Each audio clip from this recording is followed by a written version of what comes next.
They said Kelvin Malcolm died in a car crash. They said he lost his mind.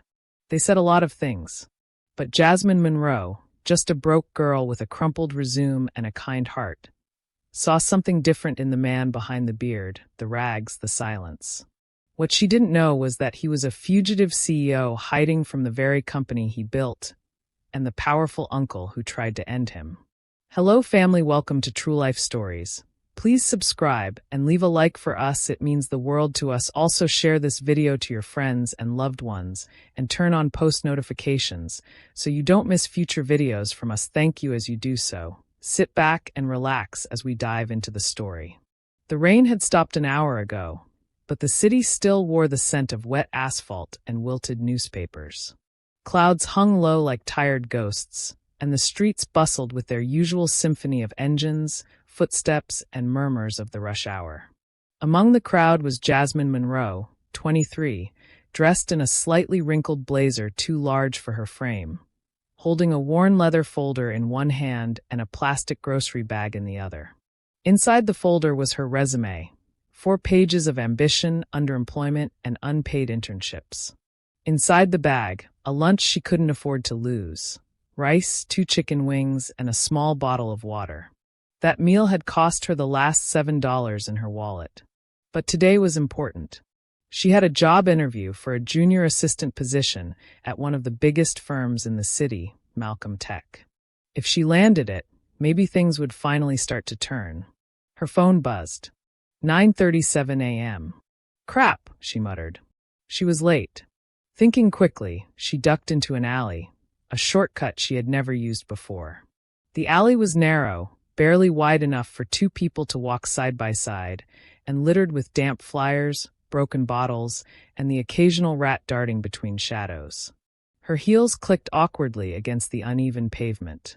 She clutched her bag tighter and pushed forward, weaving between dumpsters and hanging laundry lines. Then it happened. Her foot skidded on a patch of wet paper. Her ankle twisted. In an instant, she went down hard, landing on her hip with a sharp yelp. The bag flew from her hand, soaring briefly before landing with a dull splat. Rice and chicken scattered like confetti in a cruel parade of misfortune. She winced, holding her side, muttering, "Oh, perfect. Just perfect." A soft rustling sound caught her attention. From behind a stack of discarded boxes, a figure emerged, slowly, cautiously. He was tall, perhaps in his late 30s. His beard was overgrown, shadowing a jaw that hinted at once being clean-shaven and sharp. His clothes were worn and torn at the edges, a heavy coat too thick for the season, patched jeans, scuffed boots. But his eyes, they were striking. Not desperate or vacant like many of the others she had seen on the streets. They were sharp, calm, present. "You all right?" he asked gently, his voice low and oddly soothing. Jasmine blinked, caught between pain and confusion. "Yeah, I think so." He stepped forward, picking up her empty food container from the ground. A bit of rice still clung to the bottom. He handed it to her with a faint, apologetic smile. "There's still a little left," he said. Jasmine hesitated before taking it. She looked at him closer now. There was something off. Not in a threatening way, just a sense that he didn't belong here. Or maybe he did, but didn't accept it. "Do you live here?" she asked. The man looked around the alley and nodded, as if that was a complicated question. "For now. It's temporary," he said. "I'm between 2 paths." Jasmine raised an eyebrow. "Paths?" He tilted his head thoughtfully. "Between who I was and who I will be." She stared at him for a beat longer than she meant to.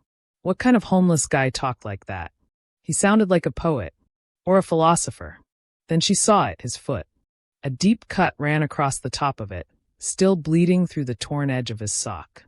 "You're hurt," she said, pointing. He followed her gaze, shrugged. "It's nothing. I'm used to it." Without thinking, Jasmine set down her folder and began rummaging through her oversized purse. Out came a small bottle of rubbing alcohol, a few tissues, and a roll of tape. "This'll sting," she warned. "I've had worse," he said casually, but his flinch when the alcohol touched skin said otherwise. She worked quickly, dabbing and wrapping as best she could. He said nothing, watching her hands with quiet interest. When she finished, she sat back on her heels, and at that exact moment, her stomach let out a long, dramatic growl. Perfect. She had lost her lunch, was probably late for her interview, and now sat in an alley, treating a stranger's wound while her stomach protested in humiliation. She laughed bitterly. No job, no food, and I'm patching up someone who's worse off than I am. The man reached into a tattered backpack beside him and pulled out a half-full bag of bread rolls. I have bread, he offered, holding the bag toward her. Want some? Jasmine eyed it, skeptical, but hunger was a ruthless negotiator. Only if there's butter, she joked. He chuckled, a deep, warm sound, and tore the bag open. No butter, just bread. She took one anyway. And just like that, they sat together on the curb, two strangers bound by circumstance and carbs. I'm Jasmine, she said eventually. Kelvin, he replied. For a long moment, they sat in silence, chewing slowly, watching a cat slink across the alley. You really live here? She asked again, softer this time. He looked up at the gray sky. Technically, yes. But my roof is the sky. Jasmine tilted her head. That must be hard. Kelvin didn't answer. His silence wasn't evasive, it was meditative. She checked her phone. 10:08. The interview was long over.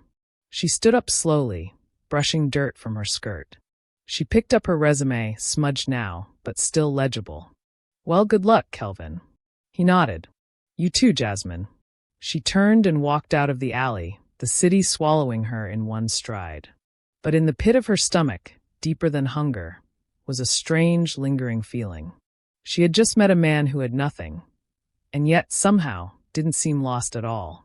The next day, the morning sun filtered through Jasmine's bedroom window like an unwelcome guest.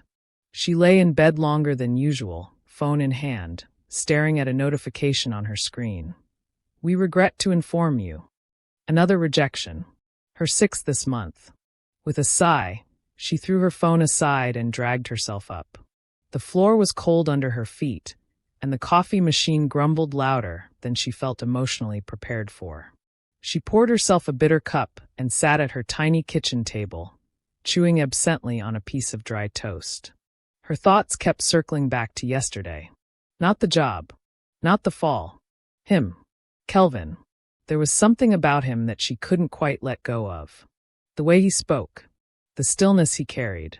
The eyes that looked like they'd seen the world unravel and knit itself back together again. She'd met many people, some powerful, some educated, some charming, but none of them had disarmed her like a barefoot man in a back alley. It was irrational, even a little embarrassing, but as she put on her coat and grabbed her purse, she felt herself moving almost involuntarily toward the alley. She told herself she just wanted to say thank you. Maybe bring him something, bandages, food, something useful. Not because she cared. Just human decency. That's what she told herself. The alley was quieter today. Drier. The sun cut sharp shadows between the walls, and pigeons strutted around like they owned the place. Jasmine stepped carefully, eyes scanning the boxes and trash bins. Kelvin, she called softly. No answer. The spot where he had sat yesterday was empty. Just a flattened piece of cardboard and a few scattered breadcrumbs. She lingered a while, unsure what she expected. A warm good morning? Another cryptic quote? But the alley stayed silent, indifferent. She left a small brown bag tucked behind one of the boxes. A turkey sandwich, a bottle of water, and a short note scribbled on the napkin. Hope your foot's healing. Stay safe. J. Days passed. Jasmine didn't plan to return again. At least she told herself that. But her feet betrayed her. Every morning on her way to drop off more resumes or chase down open positions, she found herself detouring through the alley. Just a glance, she told herself. Just a look to see if he's okay. Sometimes the bag would be gone. Sometimes it wouldn't. Once, she found the napkin folded carefully beside the empty water bottle, his silent way of saying thanks. Other times, there'd be a subtle shift. A fresh piece of cardboard. An old book resting on a crate. Once, a single white rose pressed between a newspaper and a plastic spoon. Strange things, little breadcrumbs of a presence just beyond the veil. It became routine. Familiar. Quietly meaningful. And she told no one. One afternoon, as she turned into the alley again, her hands holding a small first aid kit and a croissant she'd bought with spare change, she froze. He was there, sitting cross-legged on an overturned milk crate, hands tucked into his coat sleeves, eyes closed like he was meditating beneath the noisy city sky. He didn't move as she approached, not even when her shoes crunched softly on the gravel. "I was starting to think you were a figment of my imagination," she said, crouching beside him. Kelvin's eyes opened slowly. He smiled faintly. "Some things are only found when you stop looking." She rolled her eyes. "That's not even an answer." He shrugged. "It's the only one I've got." Jasmine sat next to him, handing him the croissant. "Eat. No riddles until you finish it." He accepted the pastry with a small nod and took a bite. They sat in companionable silence, the kind that doesn't feel awkward even without words. A car honked in the distance. Somewhere, a dog barked and someone shouted. But here in the alley, it felt like another world, unhurried, untouched. "Why here?" she asked suddenly. "This alley. This city. You talk like someone who belongs somewhere else." Kelvin chewed thoughtfully, then answered. "Sometimes the bottom of the ladder is the only place you can catch your breath before you climb again." She frowned. "That sounds like something someone would say if they used to be more." He said nothing. Jasmine turned toward him, studying his profile. "You were someone important once, weren't you?" His eyes met hers then, steady and unreadable. For a heartbeat, it felt like the world paused. "Everyone is important," he said finally. "It just depends who's watching." That night, as Jasmine lay in bed staring at her ceiling, she didn't think about jobs or bills or her broken phone charger. She thought about a man with stormy eyes and too many secrets, and the alley that felt more like a portal than a passage. Wind whipped through the empty construction lot as Kelvin crouched in the shadow of a half-built scaffold, his coat pulled tightly around him. The city glimmered in the distance, skyscrapers rising like glass sentinels, indifferent and silent. From this distance, Malcolm Tower looked almost unreal, its mirrored surface reflecting the dying sun, standing tall like it still belonged to him. He watched it for a long time, his breath steady, his eyes unreadable. It had been 8 months since the crash. 8 months since the world thought Kelvin Malcolm was dead. The news had called it a tragedy. Brilliant CEO vanishes after accident, presumed mentally unstable. Headlines fed off it for weeks. Analysts speculated. Shareholders panicked.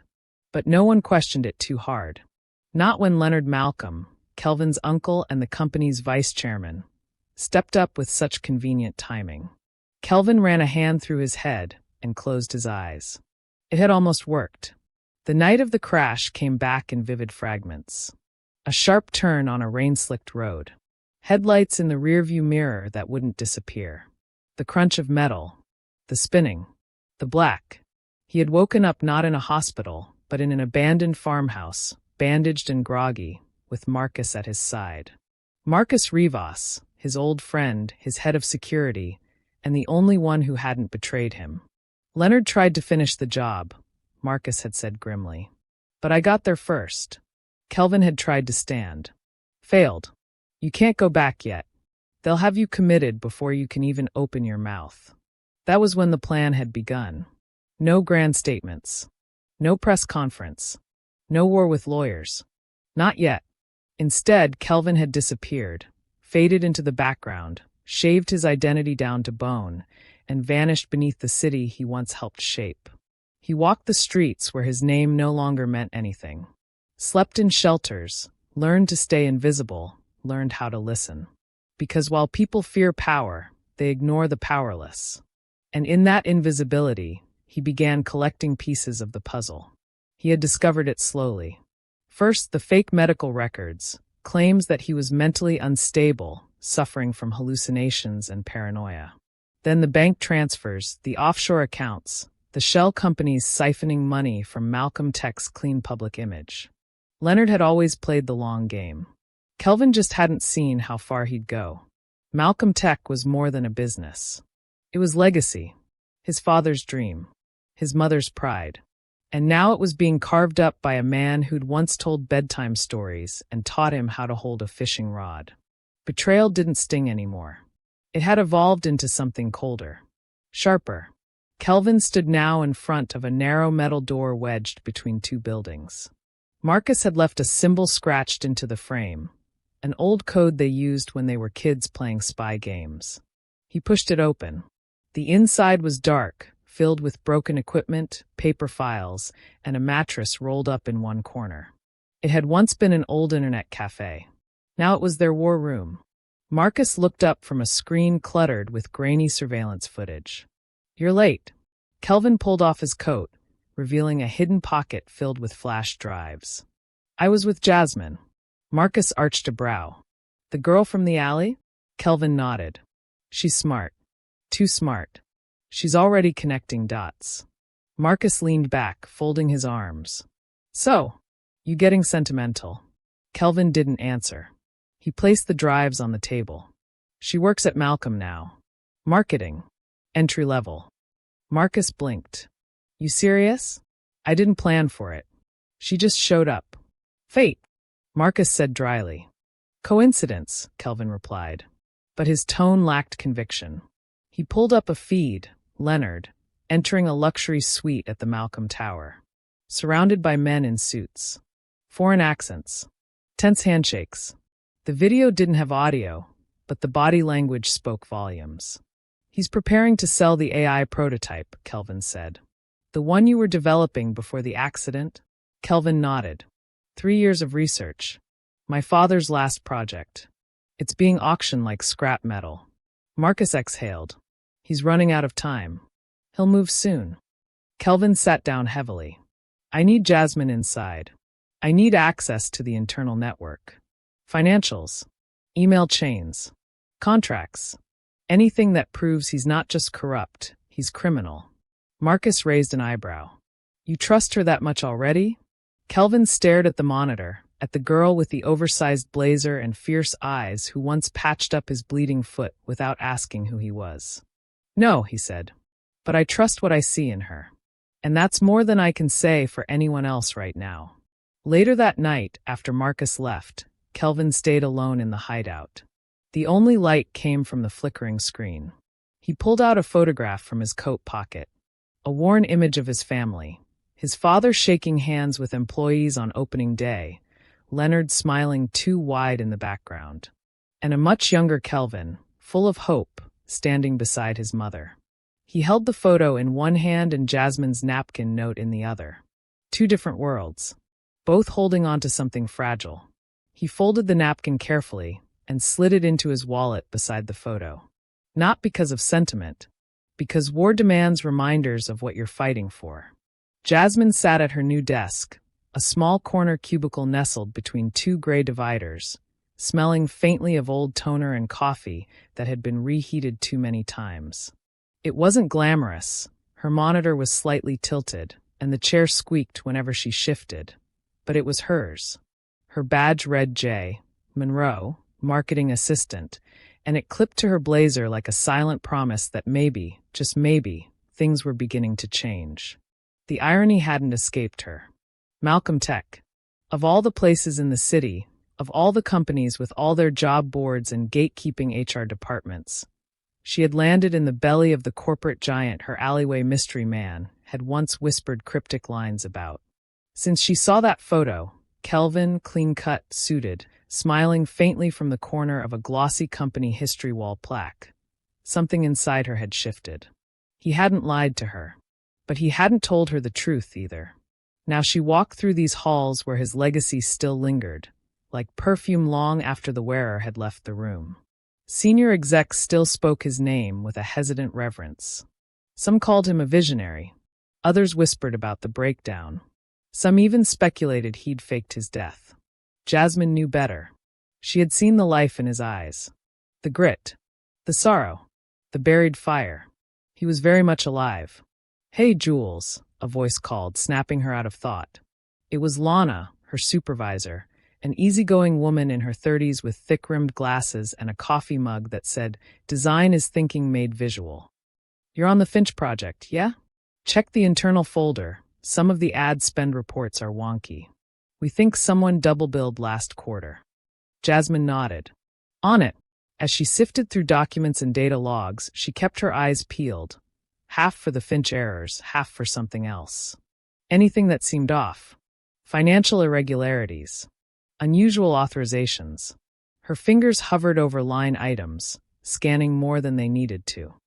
By the end of the day, Jasmine had uncovered 3 alarming anomalies. First, a vendor called Axis Data Solutions, nowhere to be found online, had billed Malcolm Tech over $1.2 million in just 4 months for vague cloud services. Second, there were expenses tied to something called Project Olympus, shipping costs, prototype material purchases. But the project didn't exist on any official roadmap. And third, a chain of high-priority memos, all flagged private, chairman eyes only, were routed through encrypted executive channels. The deeper Jasmine searched, the clearer it became. This wasn't random error. It was precision, a sophisticated cover-up, orchestrated by someone with intimate knowledge of the company. Someone like Leonard Malcolm. That night, she walked the long way home, on purpose, passing the alley where it had all started. Kelvin was there, perched on his usual crate, shadowed in the city's amber glow. Wordlessly, she handed him a flash drive. Encrypted, she said. Vendor fraud, hidden projects, flagged activity. He accepted it without flinching. You used me, she said. Not at first, he admitted. But eventually? Yes. Why didn't you just tell me? She asked. You deserved a choice. His answer wasn't an apology. It was the truth, heavy and deliberate. You're a good liar, Kelvin. I had to be. To survive. At the hideout, Marcus scanned the files. She's going to get herself fired, he muttered. Kelvin leaned against the wall, watching the data flow across the screens. She's not a pawn, he said. She's becoming something else. Marcus warned him. Start believing that, and you'll pull her into the crosshairs. Kelvin didn't respond. He knew it already. Because Jasmine wasn't just brave, she was dangerous. And kings who trusted their queens too deeply always paid the price. At 6:17 a.m., Jasmine sat wide-eyed in her apartment, surrounded by documents and red ink scrawled notes. She hadn't slept. One name pulsed through every connection she traced. Project Olympus. It wasn't buried. It was hiding in plain sight, dressed in corporate jargon and nestled inside research asset allocation reports. Olympus was active, and millions were being funneled into it. Every authorization led back to L. Malcolm. Jasmine had thought this was corporate corruption, a shady gray area. But what she'd found was organized theft, an entire secret project rerouted to private labs no one could find. She opened an email she'd decrypted the night before. One of the few she could access. Kelvin, we need to talk. Olympus isn't ready, and you know it. I won't sign off on this. Leonard, then maybe it's time we start considering your replacement. Jasmine stared at the screen, heart pounding. This wasn't just betrayal. It was premeditated. Hours later, Jasmine entered the office. Not late, but slower than usual. The marble lobby gleamed with polished perfection. The giant screens on the wall showcased Malcolm Tech's latest projects: clean energy initiatives, sustainable AI models, humanitarian PR fluff. It all felt fake. She stepped into the elevator, floor 47 lit up, and glanced at her reflection in the mirrored wall. Same blazer. Same face. But the girl in the reflection looked like she was standing in the middle of a chessboard, and she finally realized she was a piece. When the elevator dinged, she walked straight to the archive room. It wasn't her department, but she'd built a rapport with the receptionist there, Lori, a soft-spoken older woman who brought cookies on Fridays and had no idea she was guarding ghosts. Morning, Jasmine, Lori smiled. Morning. Just need to check the media archives for that Finch campaign video footage. Remember? Lana mentioned it. All right. You know the drill. Sign in and knock yourself out. Jasmine did just that. But she wasn't there for Finch. 20 minutes in, she found it. Footage from the 2022 Visionary Leaders Gala. A promo reel that had never aired, tucked away on a labeled drive. Exec Night, uncut. She popped it into the system. There he was. Kelvin. Not the man she knew now. This Kelvin had posture. Presence. Hair slicked back. Navy suit. Crisp tie. Hands moving confidently as he shook hands with foreign investors, as he spoke into the mic about pioneering innovation and the soul of ethical technology. Behind him, always a few steps back, stood Leonard. Watching. Smiling. Never blinking. It was less of a video and more of a warning wrapped in retroactive clarity. Jasmine leaned forward, pausing on a frame where Kelvin looked directly into the camera. For a moment, he looked tired. Not physically, but something deeper. As if he already knew that night would lead to something final. She copied the footage to her own flash drive and turned to leave, but something stopped her. On the way out, she glanced at the visitor logs, an old habit of hers. The system tracked high-level guests and their clearance points. The past few weeks were quiet. Then one name lit up like a flare. Visitor, Reinhard Solovyev, clearance level. 1A escort. L. Malcolm, duration, 2 hours. Solovyev. The name was unmistakable. He wasn't just some foreign investor. He was the head of Ardentis Systems, a powerful but controversial AI conglomerate based in Eastern Europe. Known for unethical tech deployment in war zones. Blacklisted in 3 countries. Why was he meeting with Leonard? And why had no one reported it? That night, Jasmine didn't go home. She went straight to the alley. It was raining, but she didn't care. Her hair was soaked, her shoes ruined. But she found him sitting under the awning of an old pawn shop next to the alley. His back was to her, hood up, as if he'd been waiting. "You're in deeper than you said," she said, breathless. Kelvin looked over his shoulder slowly. His expression wasn't surprise, it was acceptance. "I know." She tossed him the flash drive. Solovyev was here. With Leonard. 2 weeks ago. Level 1 access. Unregistered. Kelvin caught the drive, jaw tightening. "And Olympus," she added. "It's not just code. There's hardware. And it's mobile. Whatever Leonard's building, he's planning to move it." Kelvin stood now, face fully visible. The streetlight overhead carved his features into planes of shadows and gold. "This changes the timeline," he said. Jasmine nodded. "It changes everything." They stood there, just the two of them, under the quiet whisper of the rain. 2 people no one would suspect. A marketing assistant and a ghost. And the war they were about to start would shake more than just boardrooms. It would rewrite the future of Malcolm Tech. And possibly the world. The night was windless, but the air carried weight. That charged stillness before a storm. Jasmine paced in her apartment, phone in hand, listening to the soft buzz of static on the line. The burner Kelvin had given her, just in case, rang 3 times before clicking. "Speak," his voice came low and taut. "They're on to me," she said, barely above a whisper. "Leonard's office sent me an urgent summons. No reason given. Just, immediately." A pause on the other end. "Don't go alone," Kelvin said. But it was already too late. 3 hours earlier, Jasmine had uploaded the Olympus footage and data trail to an anonymous cloud server Kelvin had set up for secure storage. She had barely hit send when she'd received the email. From office.chairman@malcolmtech.co. To jasmine.monroe@malcolmtech.co. Subject, private conference request. Time 4 p.m.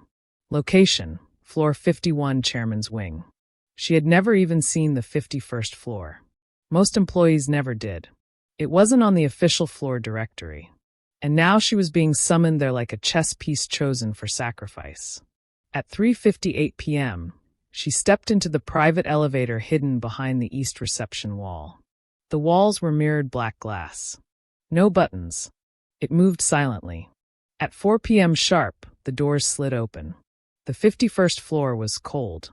Not in temperature, but in design. Chrome. Glass. Polished obsidian floors.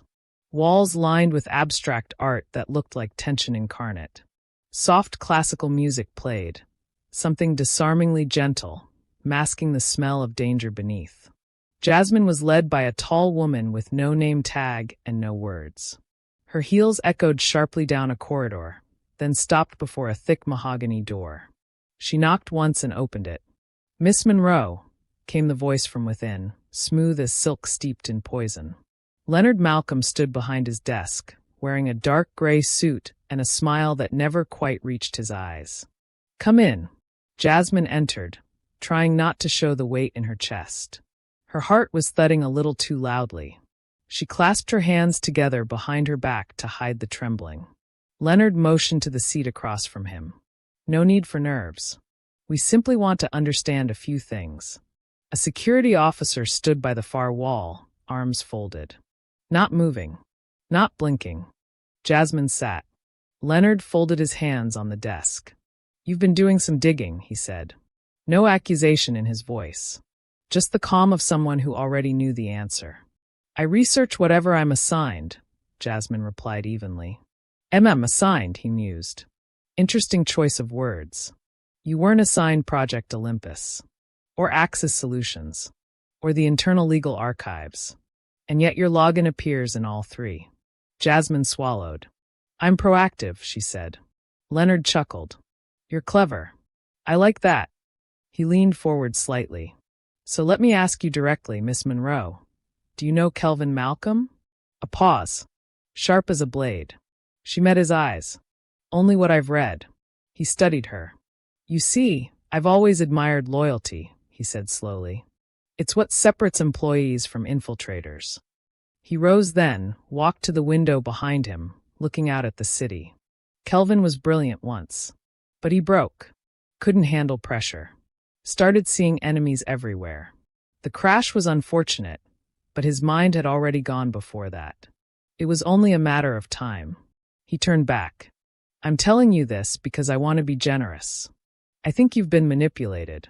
Used. I believe in second chances." Jasmine felt something cold press into her spine. Fear. But also anger. White hot and rising.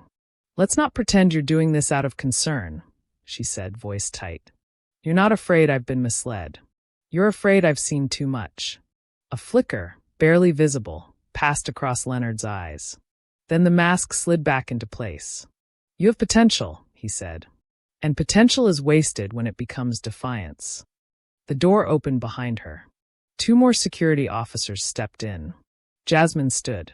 Her palms were slick with sweat, but her spine was steel. "I'm leaving now," she said. "No," Leonard said smoothly. "You're being escorted. Not for your safety, for ours." The guard stepped forward. She didn't resist, but her eyes never left Leonard's. "I hope the files were worth it," he said as she was led away. "They're already gone," she said calmly. "You're too late." For the first time, his expression cracked. Subtle. A twitch in the corner of his jaw. The elevator doors closed behind her. 30 minutes later, Kelvin and Marcus sat in the war room. Jasmine, sad and furious, sat across from them, her hands shaking as she recounted every word, every look, every threat. Marcus paced. "They know everything. It's only a matter of time before they start wiping data, rerouting assets." Kelvin didn't speak. He stared at the table, lips pressed together, knuckles white. "He called you broken," Jasmine said finally, voice low. "Said you saw enemies everywhere." Kelvin looked up slowly. "I do. And I was right." A long silence. Then he stood. "Prepare the evidence," he told Marcus. "All of it. Financials. Footage. Memos. We leak it if we have to, but first we confront him. Publicly." Marcus arched a brow. "At the shareholders' meeting?" Kelvin nodded.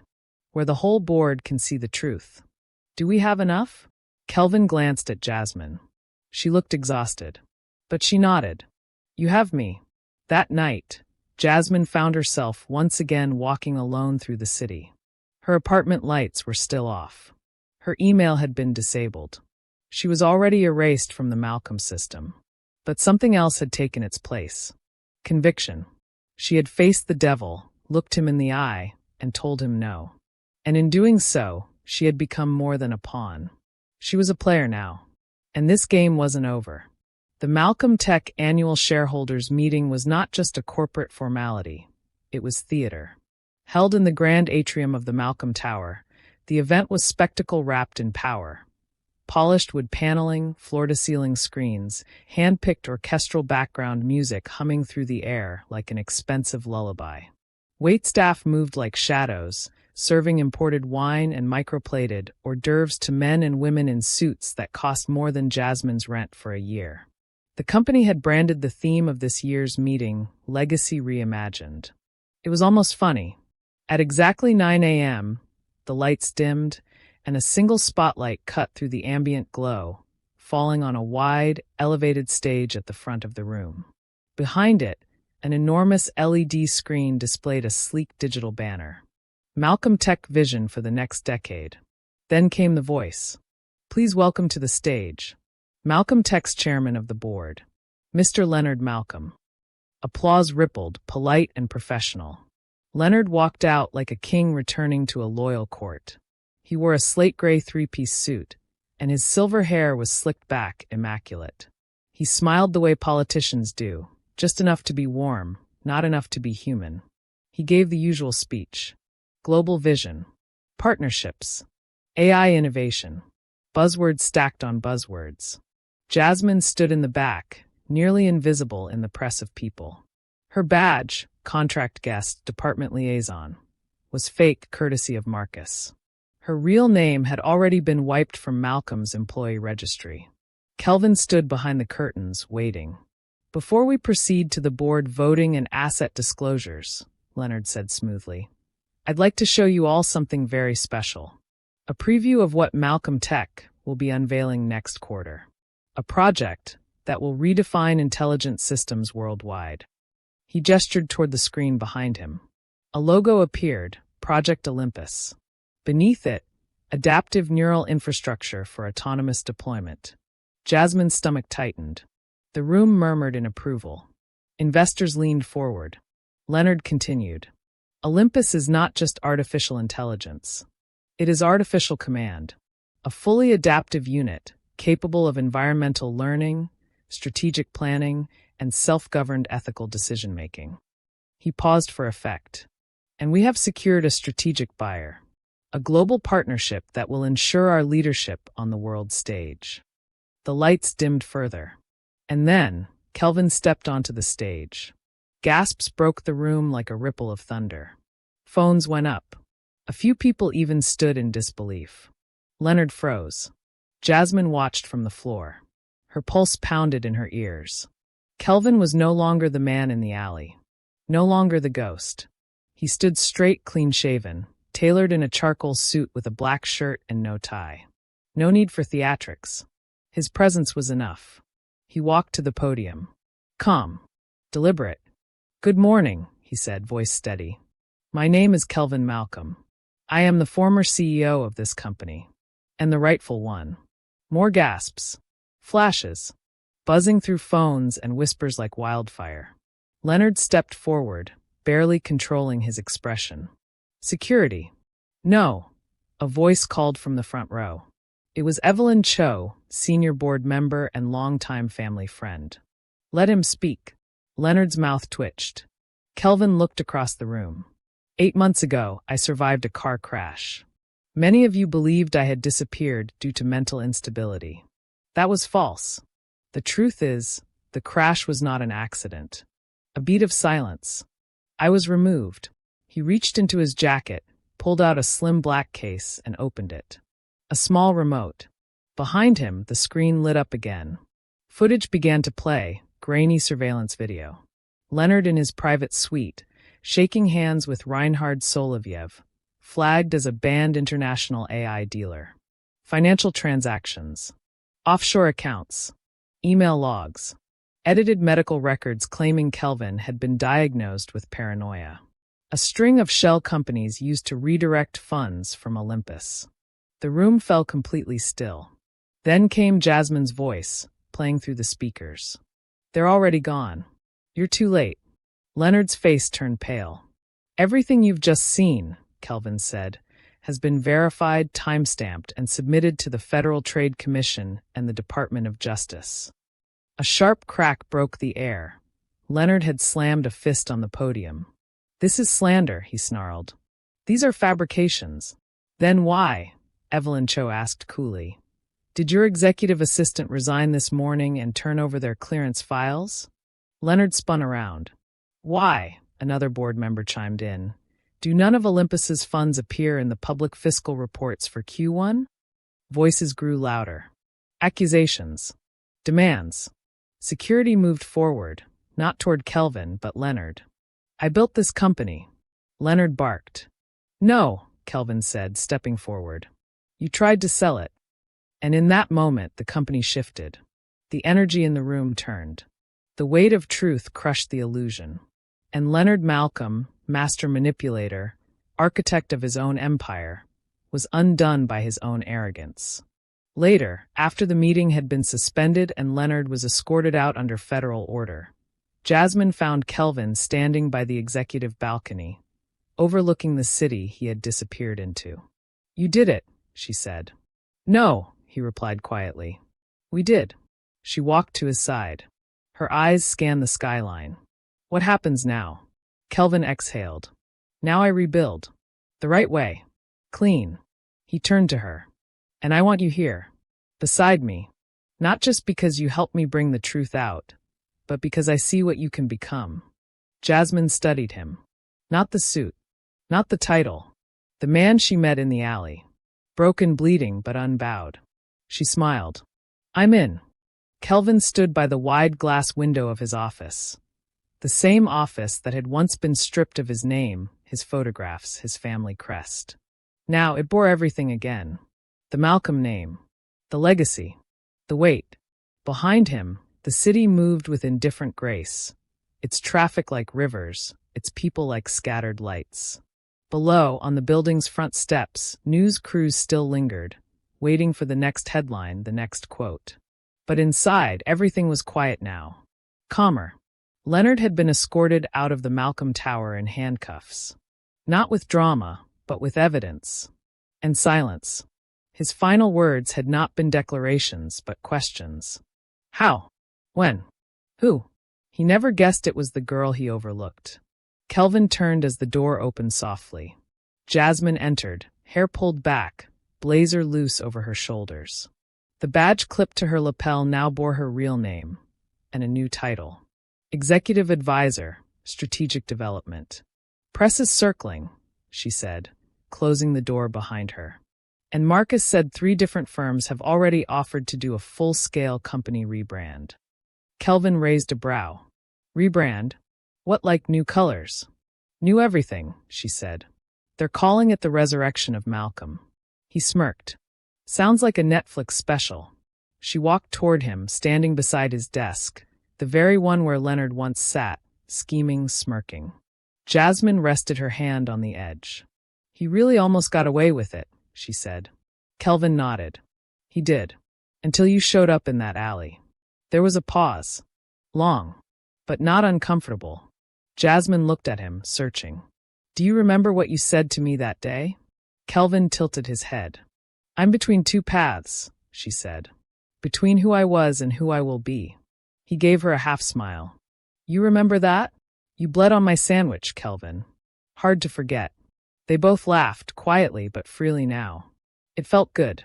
It felt earned. Later that morning, Kelvin stepped onto the same stage where he'd once been betrayed. But this time there was no spectacle. No smoke and mirrors. Only people. Staff. Board members. Department heads. Some who had once questioned him. Some who had feared him gone. But all of them here now, watching, waiting. He stepped up to the podium. No teleprompter. No script. Just truth. 8 months ago, I was removed from this company under false pretenses. I was told I was too broken to lead. Too paranoid. Too unstable. He looked out at them. I let them write that story. Because I was tired. Because I believed them. He paused. But the truth is, being broken isn't the end. It's the beginning. It's proof that you can be shattered and rebuilt stronger.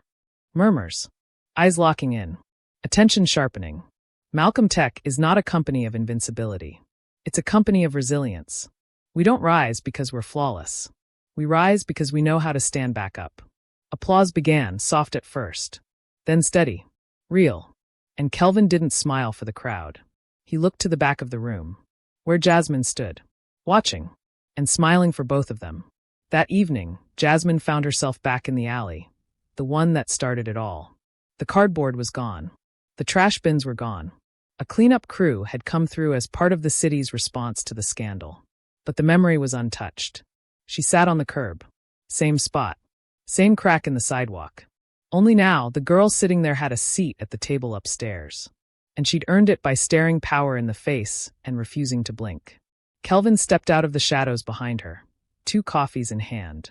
"I brought butter this time," he said. She took the cup, smiling. A CEO who remembers details. That's new. They sat in silence, sipping. The city moved around them, uncaring and unstoppable. But for a moment, it felt still. Kelvin glanced sideways. "So what do we do now?" Jasmine looked up at the stars just barely visible over the skyline. "We build," she said. "Clean. Slow. Real." He nodded. And the two of them, once strangers, once allies, now something more, sat there as the night folded in around them, not with fear, not with fatigue, but with peace. Because they had survived. They had exposed the lie.